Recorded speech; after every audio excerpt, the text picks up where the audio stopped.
by the city this year in terms of the city appropriation to help us close some of the gaps that we've had in the past. This has allowed us to not have to make significant cuts to programming or to staffing this year, which has just been terrific. But you can clearly see in terms of our choice tuitions that's gone down, our choice fund balance is down, and those are some of the gaps that we've had to address with this budget.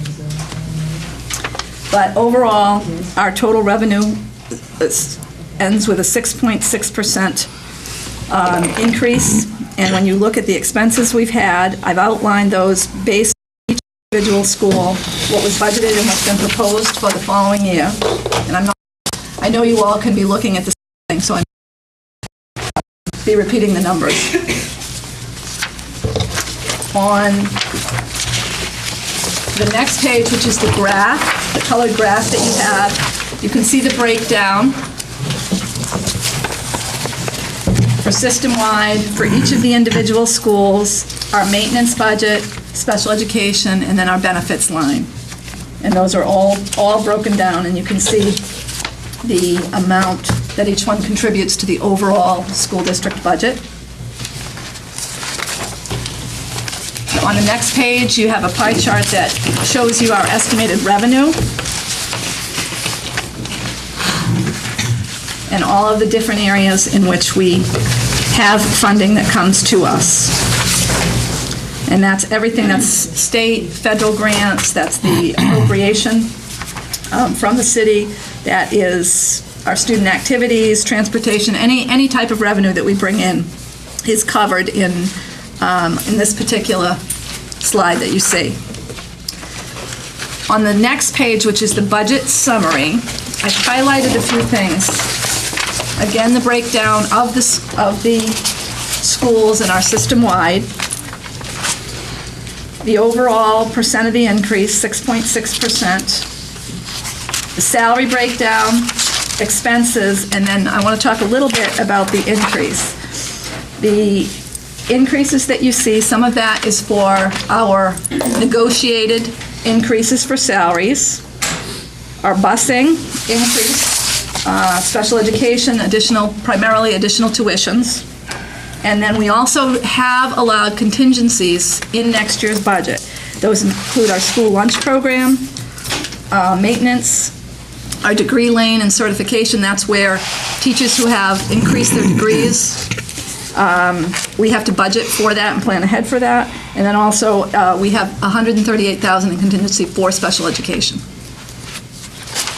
Nancy, jump in at any time if I'm missing anything. Then we break down the budget by the different categories. We have each of the schools, and then district-wide costs are at the bottom. And the degree status that I was referring to earlier is on the next page, and this is actually a breakdown of the number of people that we have at each of those levels. So someone who's at a bachelor's degree, master's plus 15. So you can see the number of folks that we have at any particular level.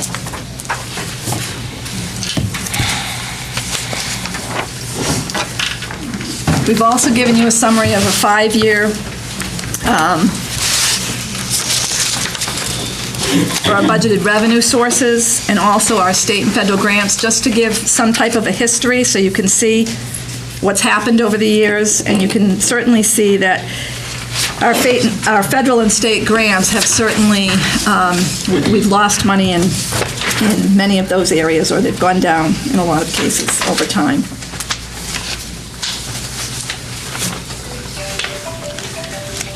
On the second page of that, there also is some additional grants and then some private grants. And I do want to point out on the bottom of the page that both Swayze and the Newburyport Education Foundation have both significantly contributed to the professional development.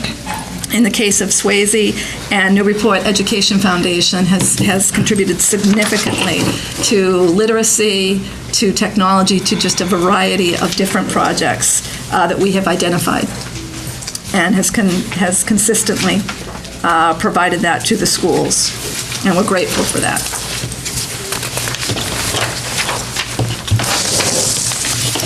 Each of the district staffing, I'll give you a minute to just take a look at that in terms of these are district-wide, and that includes the administrators, the executive assistants, any of the administrative assistants that we have at central office, our clerical support out in the schools for special education. We list our psychologists here, our folks that support technology across the district, our curriculum coordinators. We are recommending a math interventionist. What's different on this list is you'll see that we have made a recommendation to reduce a part-time psychologist, and we have increased a math interventionist to work at the Bresnahan School next year to help support students who are in need of mathematics help. Our English language learners remains the same, our nurses remain the same, and maintenance workers remain the same in terms of numbers. There is a pretty detailed budget behind that gives you some of the specifics under each category in the major headings. Our heating, ventilation, air conditioning, what happens there, our contracted services, technology, the area of nursing, special education, and you can see that as you go through this, it's all broken down specifically. And we've given you our revised budget for 14, what we've expended year to date, and then what we are proposing for the fiscal year 15 budget. And this is broken down first by the system-wide, then curriculum and instruction. And I've highlighted these areas when we did our presentation over the last couple of meetings, so I don't want to be redundant. And then after curriculum instruction is special education, and then we break down into the schools.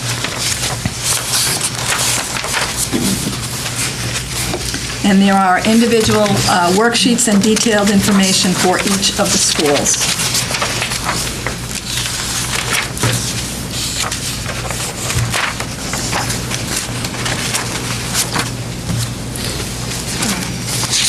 The one change on the high school is that you'll notice virtual high school has been added back. It was cut on the previous budget, but it has been added back.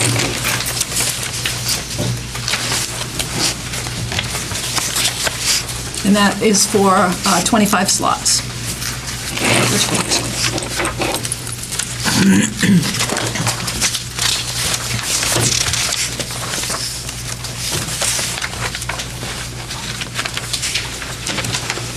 And that's really it. I'm happy to entertain any questions that folks have. I mean, we did go through this, the principals presented.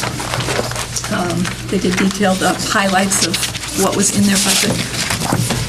Mayor Holliday? Thank you. I think one of our greatest concerns was the high school when we did the budget and that presentation talking about, I'm so pleased to hear that virtual high school is back in, but and I know that you were able to make some adjustments, and and thank you for your letter, Mike, in terms of clarifying that.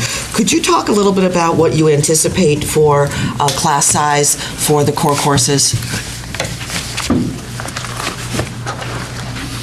I wish I had a definite answer for you. Well, I mean, roughly, I know you're just doing registration now, but I know that there was a real concern that based on what the budget was at the time that you first developed it, that these class sizes were going to be really large. Yes, and what we've been able to do is to reallocate some of our personnel resources into the core course areas, specifically for our sophomore class for next year being so large. So, I think that we'll be at where we are now. We'll have some classes in the high 20s, we'll have some classes in the mid 20s, we'll have some classes in the low 20s, and we may have some core classes in the high teens.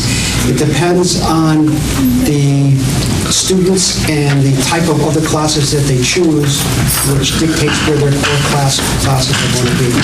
So I don't foresee us having a issue per se as far as having, classes that are out of the range that we're at now. And labs, science labs? That's the one area that we want to really take a really hard look at, and I've got to sit with Susan and talk about, the last couple of years, what we've done is we've tried to get the schedules out to students either before they leave school, which has been virtually impossible, to shortly after, or instead of target date of July 1.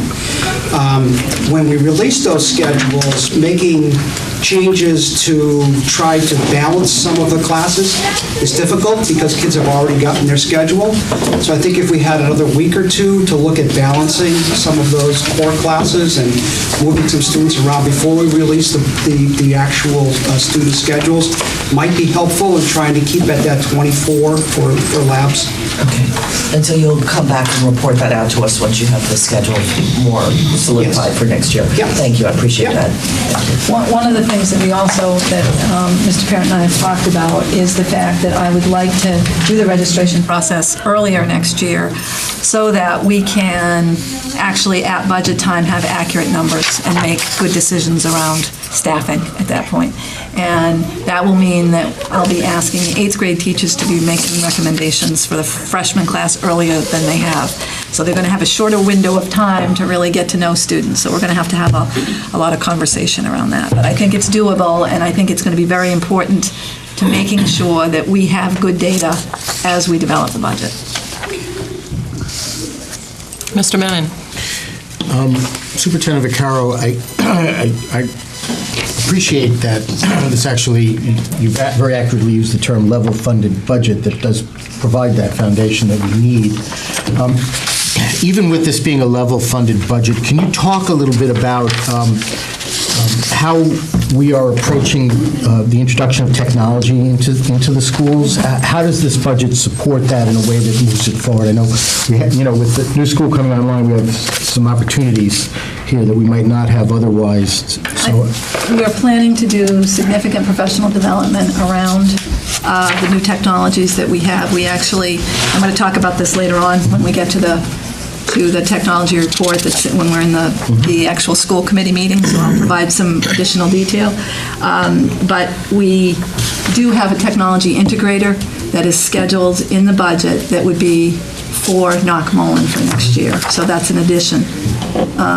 That's one of the ways that we're addressing technology. The building projects are addressing the majority of technology that will be new in both Bresnahan and Knockmullen. But I'll detail when we get to the second part of the meeting. thank you.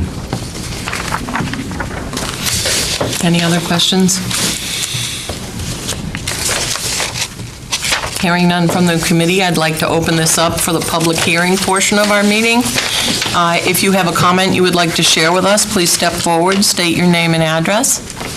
Does anyone have a comment or a question or?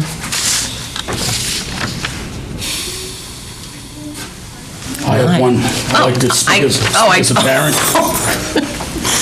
Sure.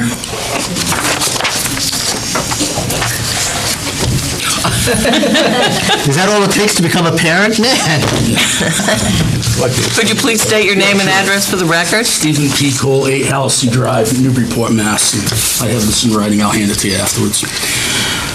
As a parent and someone who has had 25 years of experience working with adolescents and at-risk youth in out-of-district placements, I have a lot of concern about losing the school district psychologist position in the FY15 budget. Part of my experience included being Harbor Schools and Family Services public school liaison with Amesbury, Triton, Kentucky, Whittier, Haverhill, and Newburyport school districts. Providing appropriate and effective services to students with social, emotional, mental health, and behavioral issues helps keep these students in the school district and moving forward with their lives. Addressing these issues is the most effective way to keep schools safe, especially today. Currently, educators and support staff provide services for a number of students through our school district's therapeutic programs. Knowledgeable planning, programming, supervision, and development are vital to help staff work with these students. The school district psychologist position has provided continuity throughout the district for these programs through listening, acknowledging staff concerns, and then working with staff to find solutions.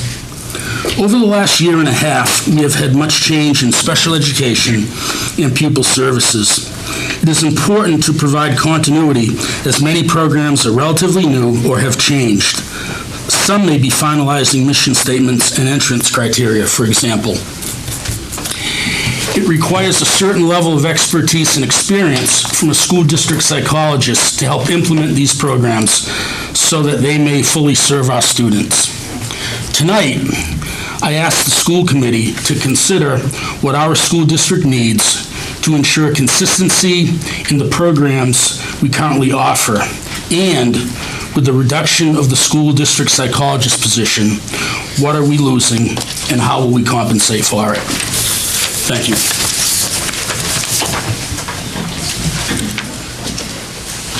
Thank you. Any other public comment? Yes.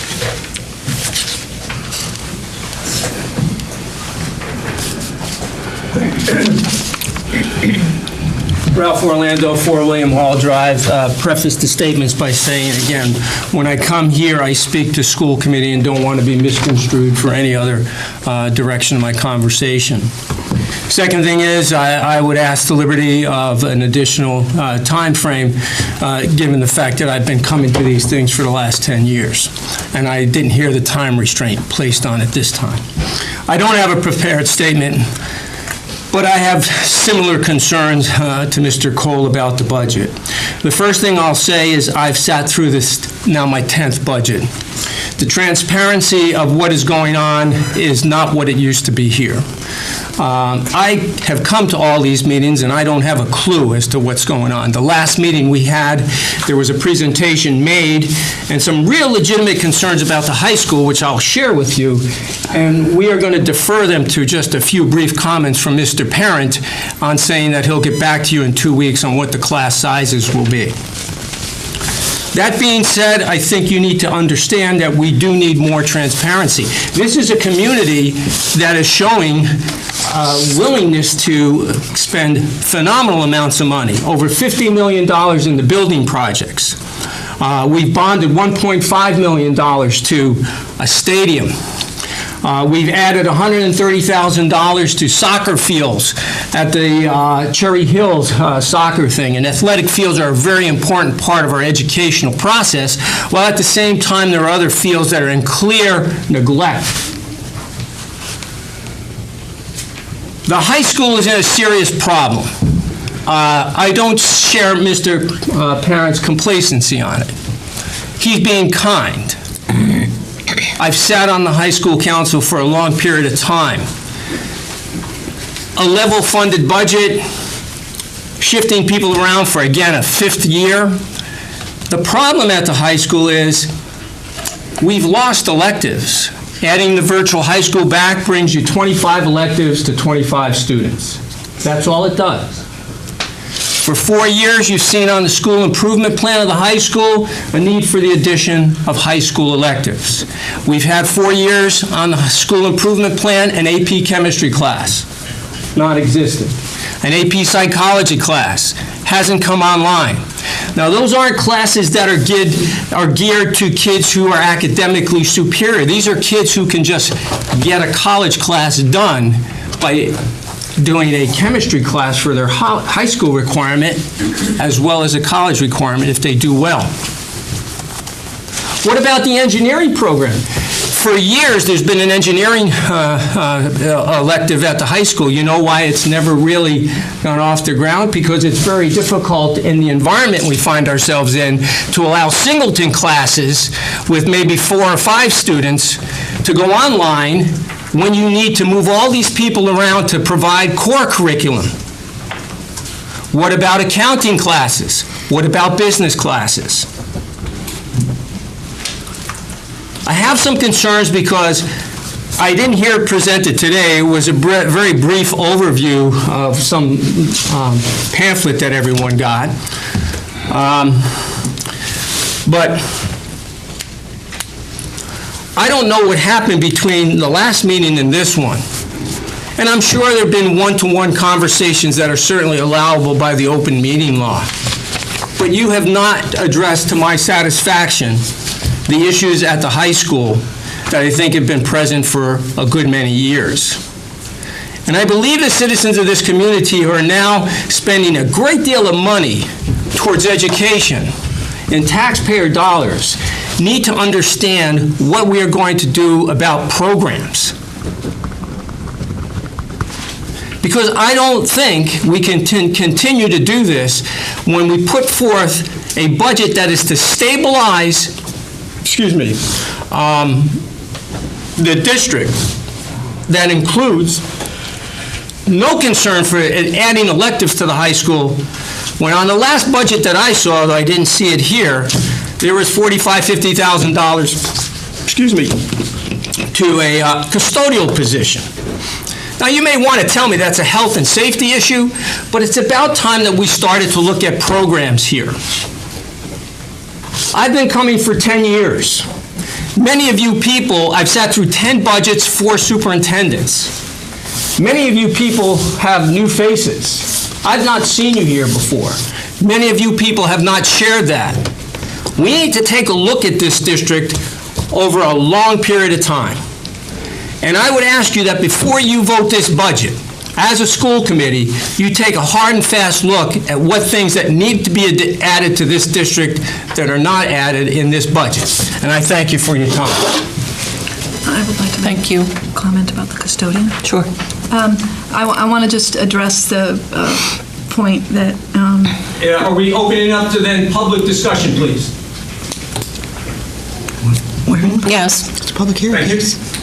I just want to make a point that the reason that there's another custodian in the budget is that the new Bresnahan is 20,000 square feet larger than Brown and the current Bresnahan combined, as well as there are an additional 14 bathrooms that are in that building. So that's one of the reasons why the custodian has been added. It's another 20,000 square feet to clean. So, Yes. In all due respect, I would tell you that if you ask any of the individual schools currently whether they have under-service custodial services, they would also answer in the affirmative. Any further comment at this time? Yes.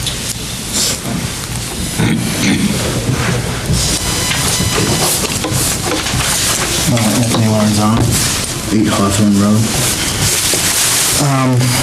I sort of wanted to mention something that's along the same lines as the school psychologist, which hasn't really been talked about, and sort of understandably because it's not directly in line with the school budget. But when you talk about the school psychologist, what that person's functions are, this could be something we may want to keep at the back of our minds over the next few years. There's currently a problem with opiates and drugs in Massachusetts and other areas of New England. This is a time, especially middle school. So middle school in particular is a time when these kids can, learn the right way. A lot of that is taught at home, but some of that is actually taught by the school in some places. Now, I don't believe it's the school's responsibility per se, but we see things in schools, curriculum in schools. When I was in middle school, particularly, we had something called group guidance. Pretty much what it was scaring the hell out of you and making you choose the right way. What I think we need to be mindful of is that in a time where opiates especially are going to continue to be a problem, because nobody here may be an expert on narcotics or drugs. What we need to remember is opiates are pretty much the new marijuana. So the problem is with opiates is that you become addicted to these things the first time you use them. This is not something that goes away easily once you get on this.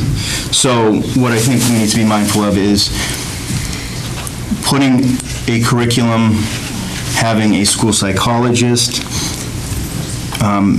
making these things not so much in the background, but remembering that in the next few years, these may become more important, and to keep budget mindful, or at least sort of like in a budget, an excess budget, that you can sort of absorb other things. Well, we may need to focus on a little more of this year, and I'm sure there is that in the budget, but I think particularly with school psychologists, those people are very important in these times. So that might be something, just another way to look at it. It may be one position, but it may mean to some people more than any other position, you know what I mean? So keep in mind, although it's not directly related to the school, it's related significantly to the community, and especially to the youngsters in the community, coming up to the high school especially. So it's something you don't want to forget. It's something that I think will become more important in the next few years, because I don't think the whole issue with opiates is necessarily going away. And as we've seen, in Newburyport, it's taken a specific, it's become more prominent. I can say I live off Turkey Hill Road.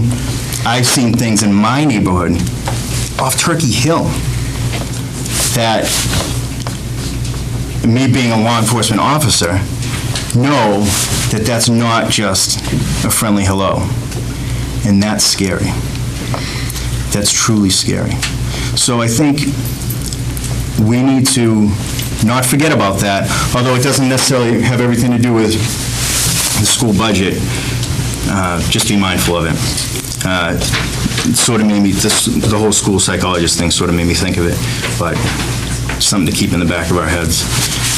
Another thing is, I think on the last meeting is some of the members of the school committee voiced an opinion that they weren't necessarily happy with the process. The process takes a long time. The process could be better. We could get things done faster. And I don't know exactly how the process changes. I think that we also need to be mindful of how can we make the process faster and better, because the longer these things take,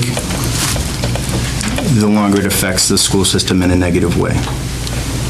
So, I mean, like I said before, you have a generation of kids that pretty much loses out on an opportunity.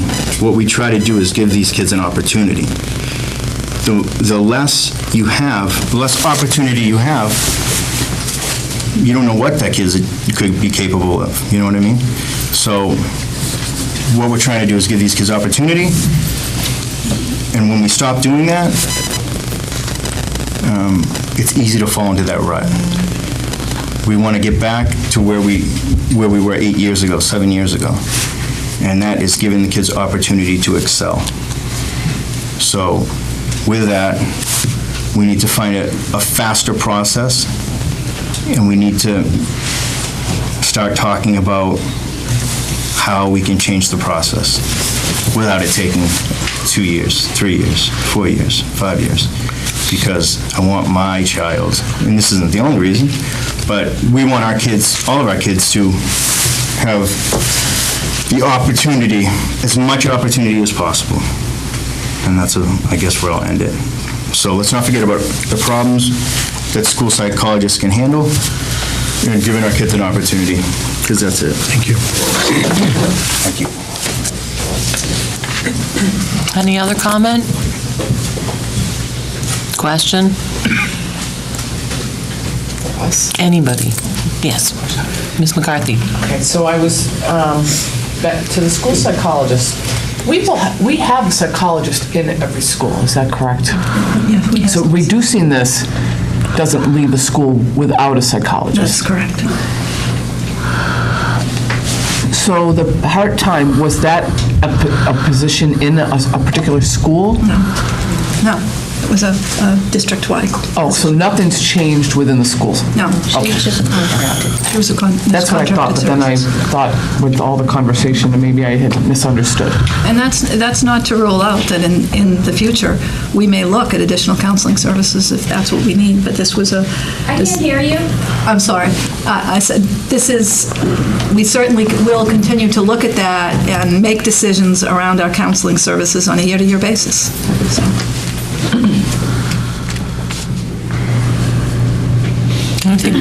Mr. Lucan? Superintendent Vaccaro, could you just provide an example of something we would lose with that district-wide psychologist position? Just trying to, Well, I'm not... I realize we're not losing any in the school, so I'm just trying to... And I'll ask Dr. D to jump in here too, but I'm not sure that we will lose anything particular in that our school psychologists, I mean, the training that they have is obviously the same, and they're providing, what happens now, and I actually have had an opportunity to sit in, the counseling staff within each building meets on a regular basis. So they're doing basically rounds, if you will, and talking about individual students and what they're doing to support individual students. That happens on a regular basis in all of our buildings. That work is going to continue. If you want to address specifically, Barbara.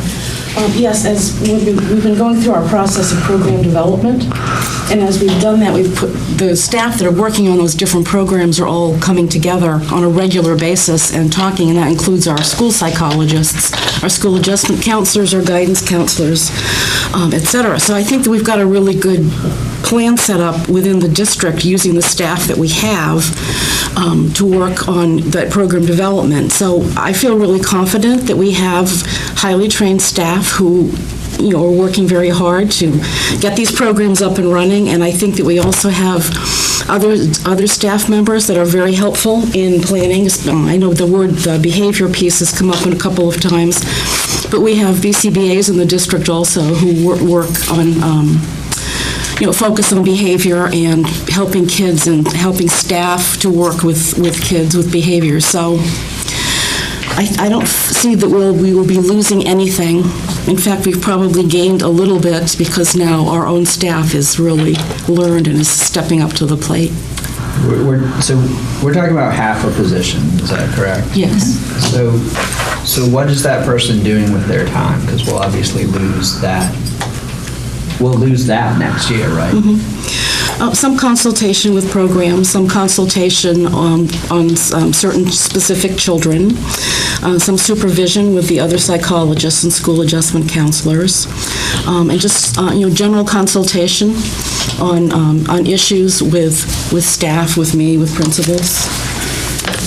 And you feel that's not sufficiently value added?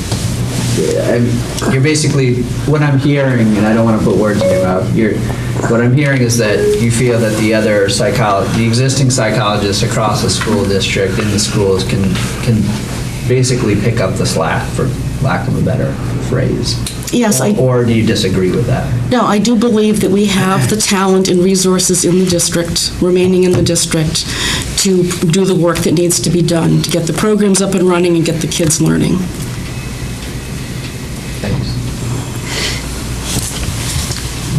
Any other question? Mr. Menon? Yeah, I would also like to comment. This is my 13th budget, and probably one of the things I've been really consistent about is always being concerned about cuts to student support services. That is always an issue that I really want to always look at. And I think, I appreciate the superintendent saying if we need to make some adjustments down the road, we'll look at making some adjustments.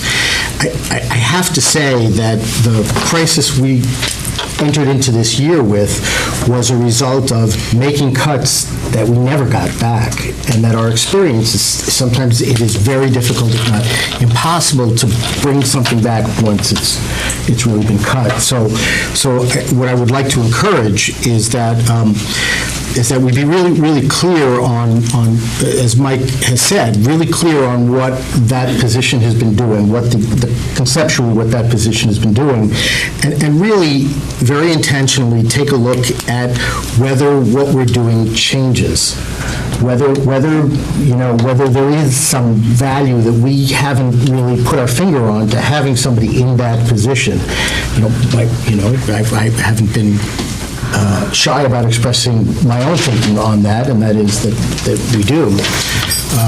But I do appreciate you saying that we're going to continue to look at it. I really want to do that because these are critical times. Not just because of the increase in opiates, but because there has really been a significant decrease in alcohol use among high school students in a long time. And that is an issue, a very significant issue, I think. So these kinds of things often land in health classes, they often land in student support, and I just want to make sure that we think these things through. But again, I do appreciate that, my caution is that it's hard to get something back once you cut it. I do think, though, that we need to continue to, the administrative team and I took a look at what our needs were for this coming year, and I think that we'll continue to do that every year. And those needs do change from year to year. Through program development, we may need to add, additional services. But I think that we have a solid foundation in place that can handle the current needs that we have. And, I'm comfortable with the decisions that were made at the administrative level in terms of the recommendations for both deletions and for additions to the budget. I have one more comment to add as well. This is a sort of summary comments here before we move into a vote. So I have great appreciation for how the budget was formulated this time. I think that we ended up in a really good place.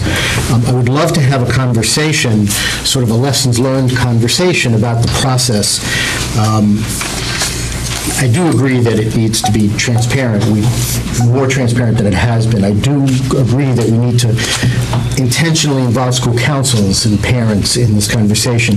I also agree with you that this is a process that actually may have an official beginning, but should be happening all year long. That we should be having these conversations about what needs are emerging, how are we addressing those needs all year long, that get rolled right into the budget process. So, whether we have our first meeting in March or better in January, I think we can really, if we're working with data the way that I'm encouraged that we're beginning to, we should have a pretty good idea earlier about some of the things, the trends that are emerging. So I'm really looking forward to that conversation because I've got some thoughts on it. I'm glad where we ended up. I understand why it went the way it went, and hopefully next year, knowing that we got to a very good place, we can find ways to open the process up. So I would be really encouraged by that. I am supporting this budget. Thank you. Anything further? Do you have anything further, Superintendent? Are we ready to take a vote on the budget? Could I hear a motion? I move we accept the budget as proposed by the administrative team for the next school year. Second. Discussion? Just a point, I think you're supposed to state the numerical amounts of the budget in terms of expenses and, or salaries and expenses. Could you amend your motion, I would Mr.? be happy to amend my motion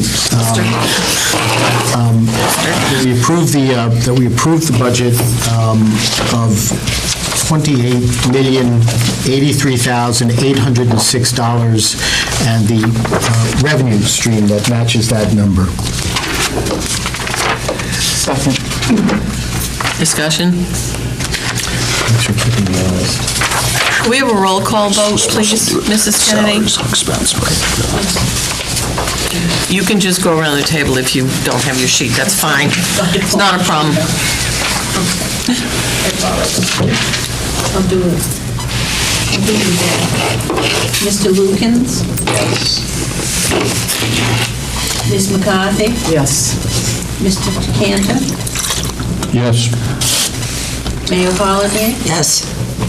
Ms. Sweeney? Yes. Mr. Cole? Yes. Mr. Menon? Yes. We have just unanimously passed the school budget for school year FY15.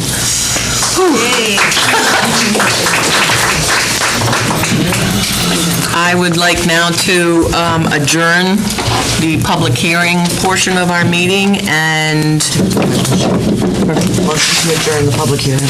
So moved. all those in favor? Aye. Opposed? Motion carries. I'd like to call to order the meeting of our business meeting of the school committee for Tuesday, April 29th, 2013.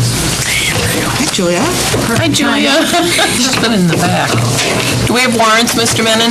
We indeed have warrants. I move that the following named bills of the Newburyport Public Schools amounting in the aggregate to $101,133.60 be approved and forwarded to the city auditor for payment. There are no conflicts on this. All those in favor? Aye. Opposed? Motion carries. I move that the following named bills of the Newburyport Public Schools amounting in the aggregate to $445,421.40 be approved and forwarded to the city auditor for payment, and the mayor is a conflict on this. All those in favor? Aye. Present. Opposed? Motion carries. I'd like to turn your attention now to the Newburyport School Committee Budget Workshop minutes of Monday, March 31st. Could I hear a motion, please? I move the approval of the minutes of the budget workshop of March 31st. Second. Discussion? Comments? All those in favor? Aye. Opposed? Mrs. Kinney, would you mark me present since I had to leave before the end of the meeting? Thank you.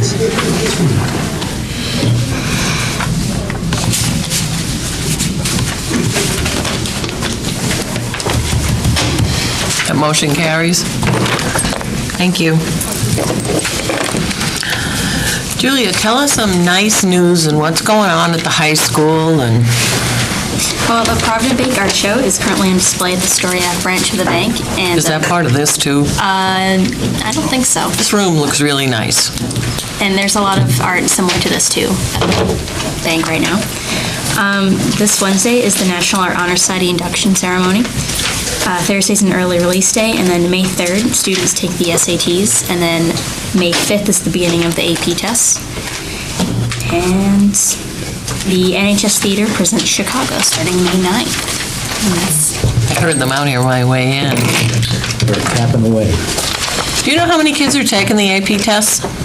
I don't know. I was at the meeting though to prepare for it, to get all the paperwork done. There was easily over 100 kids there. I know one for sure. I know a couple for sure. And what are we taking them in, Julia? I'm taking history this year, but that's all I'm taking. But there's environmental science, there's statistics, there's calculus and physics. There's so many of them. Government, biology. No foreign language, though. This year. Thank you. Is that all? Thank you. Thank you, Julia. Go study. This brings us to a session of public comment. Is there anyone who would like to address the committee? Please come forward, state your name and address, and try to keep your comments to 2 minutes. Is there any public? Yes.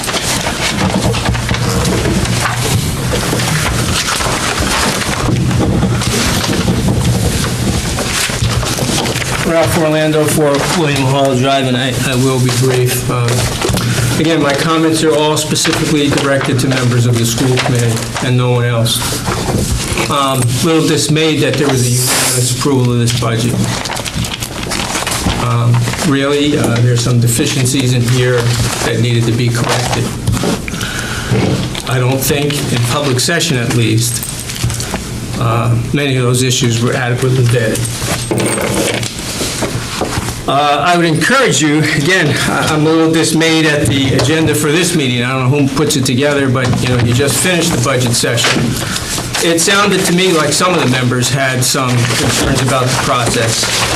And I would have hoped that you would have done something to at least address how you were going to do this for next year. And the last thing I'd call your attention to is to do a budget looking at the needs each year by year doesn't solve the solutions that are there year after year. You need to take a very hard look at how you're going to improve the district on a longer period of time. I really, my kids are just about finished. I have a senior graduating from the high school this year. I have a daughter who's a sophomore. There are some deficiencies in our high school that have not been addressed for the last 4 years. And you need to take a look at them, and they need to be discussed.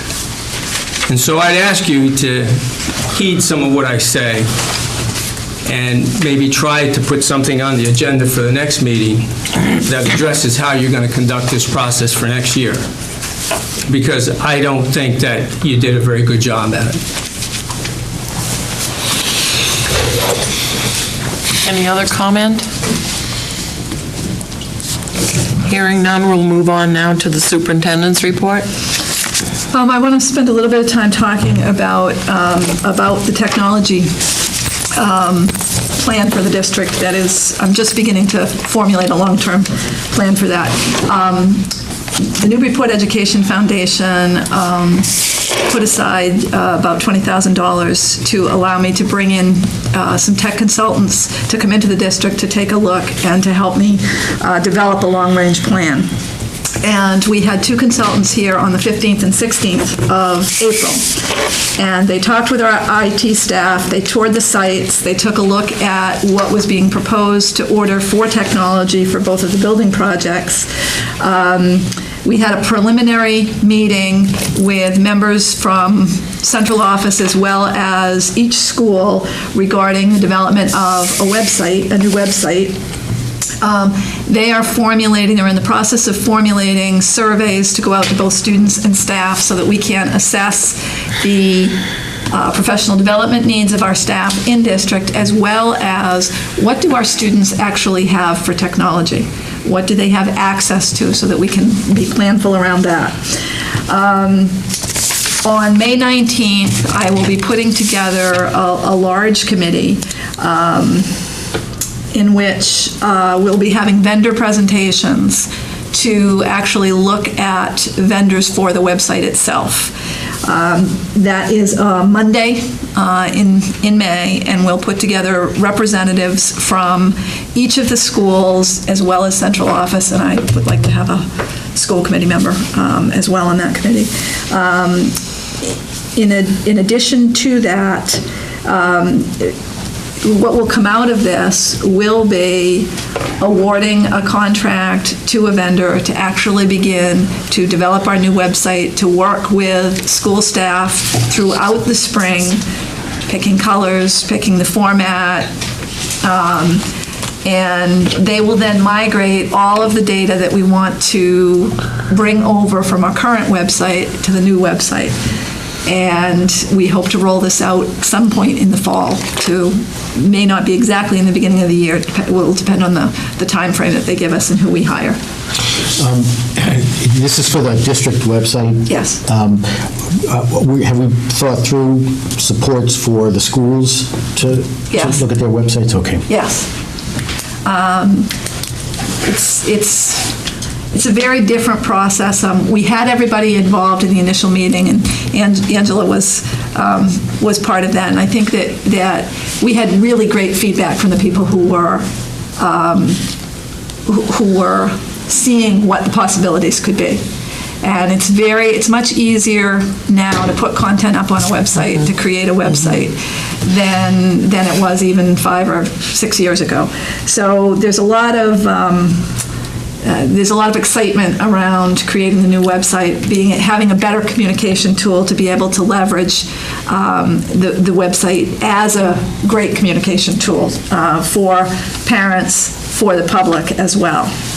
I am in the process of, within the next week, I will be getting a preliminary report from the consultants. They will probably Skype in the day that we are doing the vendor, that we are looking at the vendors and the vendor presentations, so they will be part of that as well. And the ultimate goal is to develop a long-term technology plan that will take where we are right now, will incorporate all of the new technologies that are coming in from the building projects, being able to plan professional development around them, but also being able to plan for a replacement cycle for all of those devices. And along with that, obviously, goes funding, and what we'll use for funding revenue and a funding stream for technology. I expect that the consultants will be, I know that they will be coming back to the district probably in the later spring to do a little bit more work, but they have taken a look at our infrastructure. They're continuing to send questions out via email to some of our IT staff.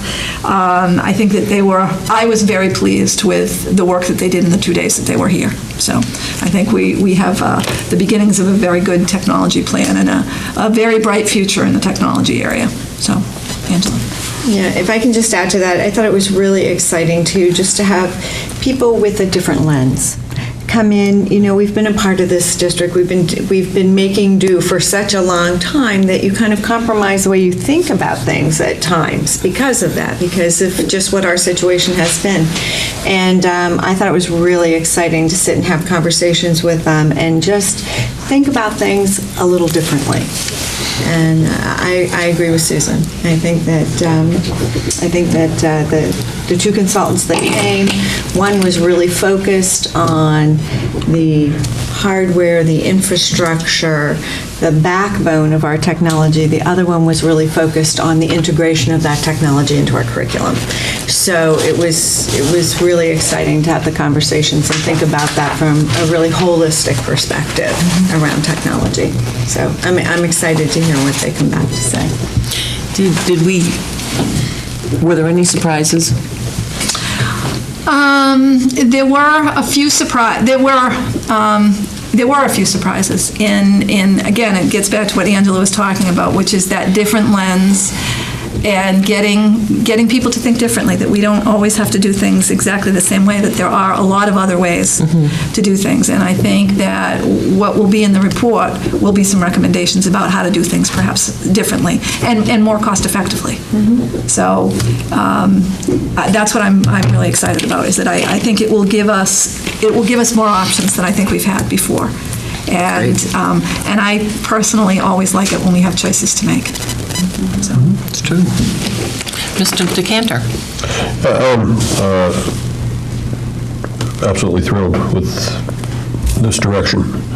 I think we have not looked beyond, and part of it is our leadership refused to look beyond what we had in hand and what they thought was the least expensive solution. We had many discussions about that, and so I'm thrilled to hear that we're finally going in this direction.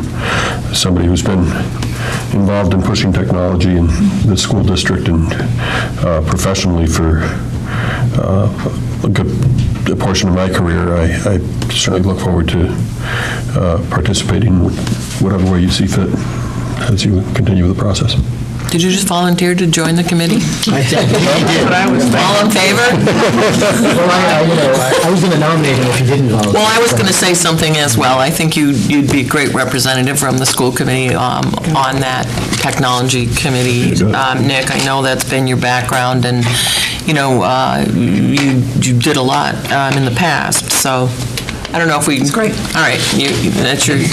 Could you put those in the minutes, please, Mrs. Kennedy? I just did. I said, the indicator was volunteered. There you go, was volunteered. Any other questions? That's sort of I will expect to be bringing you at some point in the future the preliminary report from them and keep you posted as we move forward. But it's very exciting to be in a position to know that we're going to be creating something that everybody's going to be able to use in the community. And I think it's a very exciting thing to be able to do that and to design it so that it is user-friendly, easy to navigate, and will have some new features that I think will be welcomed by the community, because Newburyport is a very media-focused community. And so I think that we need to get with the program as well as a school district.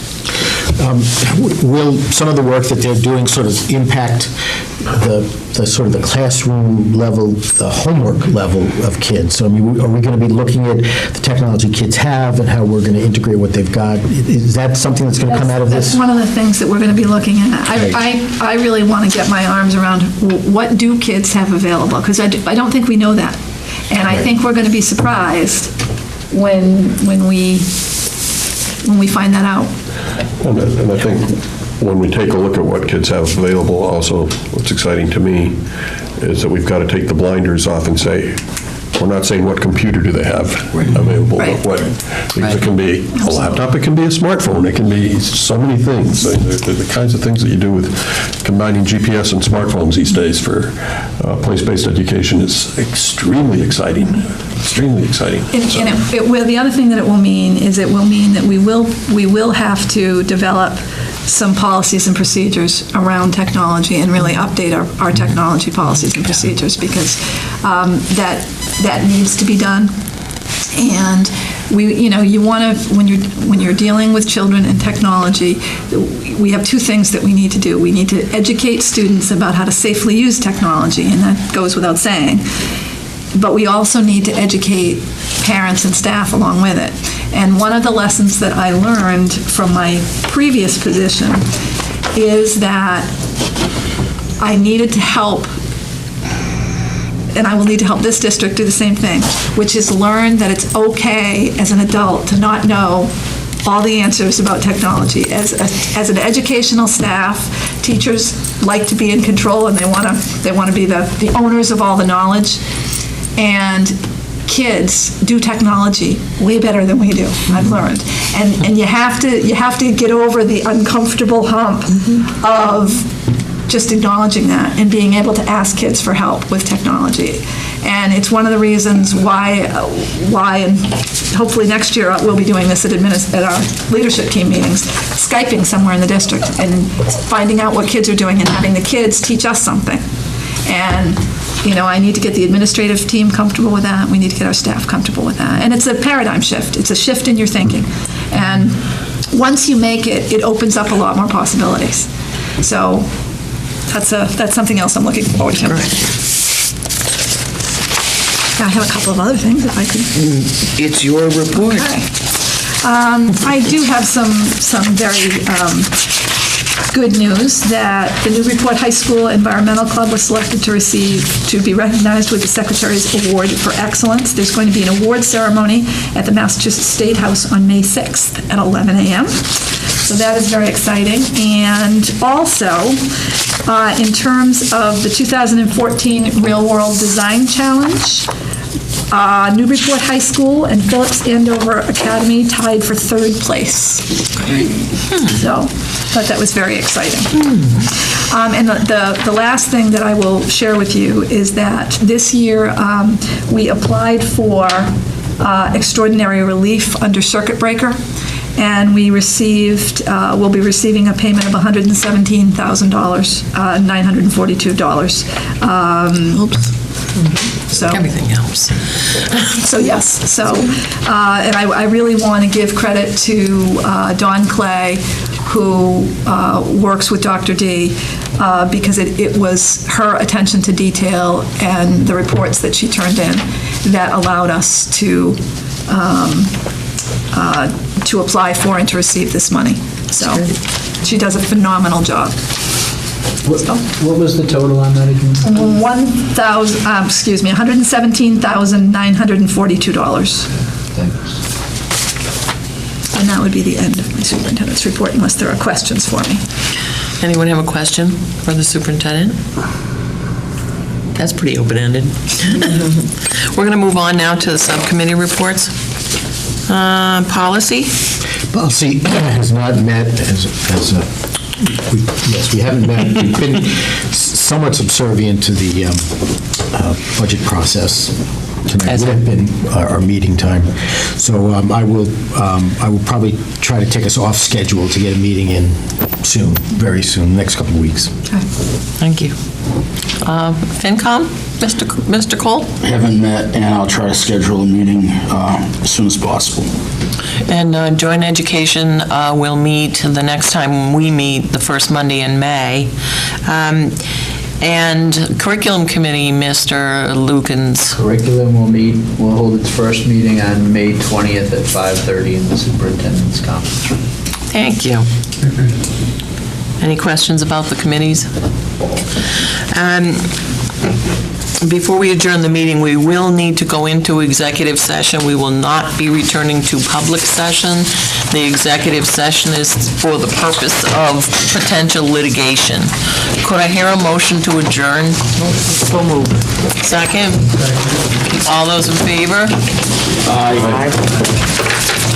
Do you have to roll call to go into executive session?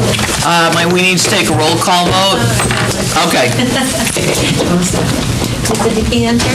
Yes. Mayor Holliday? Yes. Mr. Lucan? Yes. Mayor, excuse me, Ms. McCarthy? Yes. I called you Mayor McCarthy. Mr. Menon? Yes. Ms. Sweeney? Yes. Mr. Cole? Yes. Thank you.